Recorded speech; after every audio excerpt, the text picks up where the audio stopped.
નર્મદાના ગરુડેશ્વર તાલુકાના વાસલા ગામના નીચલા ફળિયામાં રહેતા તડવી ડાહિયાભાઈ મથુરભાઈના ઘરમાં અચાનક આગ ફાટી નીકળતા અફરાતફરી સર્જાઈ। નર્મદાના ગરુડેશ્વર તાલુકાના વાસલા ગામના નીચલા ફળિયામાં રહેતા તડવી ડાહિયાભાઈ મથુરભાઈના ઘરમાં અચાનક આગ ફાટી નીકળતા અફરાતફરી સર્જાઈ। ગામ લોકો દ્વારા આગ લાગવાની ઘટનાની જાણ કેવડિયા ફાયર બ્રિગેડને કરાતા કેવડિયાથી આવેલા ફાયર બ્રિગેડના જવાનોએ આગ ઓલવવાનું કામ શરૂ કર્યું। આગમાં માલ સામાન ઘરવખરી બળીને ખાખ થઈ હતી।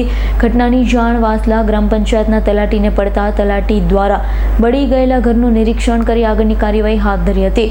તદુપરાંત આગ લાગવાની જાણ ગરુડેશ્વર તાલુકાના આદિવાસી સમાજના અગ્રણી નેતા રણજીતભાઈ મહાકાળી પણ વાસલા ગામમાં દોડી આવ્યા, જેમના ઘર બળી ગયા છે તેમને આર્થિક મદદ કરવાનું આશ્વાસન આપ્યું હતું।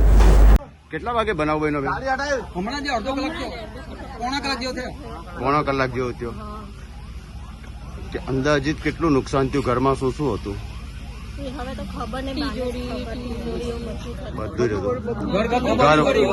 ઘર વકરીથી લઈને બધું જ સામાન, દાગીના બધું કોઈ વસ્તુ ના મળે। તિજોરીમાં પૈસા બી હતા। હા, પૈસા બી હતા તિજોરીમાં। તમે વચ્ચે નહીં બોલો। શું શું હતું આમ તિજોરીમાં ને એમાં?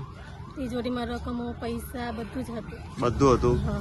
કોઈ કાઢવાનો ચાન્સ નથી મળ્યો? નહીં મળ્યો, કપડાં બધું જ હતું। ને આ જે ભાઈ છે તે લખવો થઈ ગયો છે, એમને કેવી રીતના કાઢ્યા? ઉચકીને લઈ આવ્યા?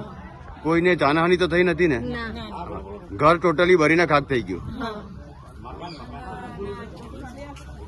અનાજ બી હતું બધું, કાચું અનાજ? કાચું અનાજ બધું। દીપક જગતાપનો રિપોર્ટ, S9 ન્યૂઝ, રાજપીપળા। અમારી તમામ માહિતીથી અપડેટ રહેવા માટે જોડાયેલા રહો S9 ન્યૂઝ સાથે।